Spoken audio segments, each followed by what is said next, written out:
WHO ने भारत में बनने वाली खांसी की 4 दवाओं को लेकर मेडिकल प्रोडक्ट अलर्ट जारी किया है।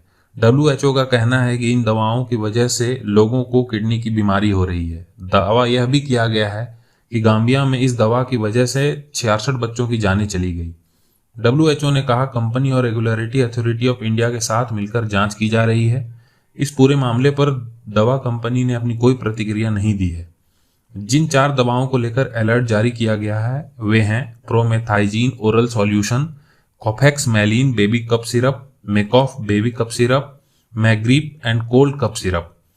कहा गया है कि दवा बनाने वाली कंपनी भी इन प्रोडक्ट की कोई गारंटी नहीं लेती है। इनमें डाइइथाइलिन ग्लाइकोल और इथाइलिन ग्लाइकोल की मात्रा बहुत ज़्यादा है।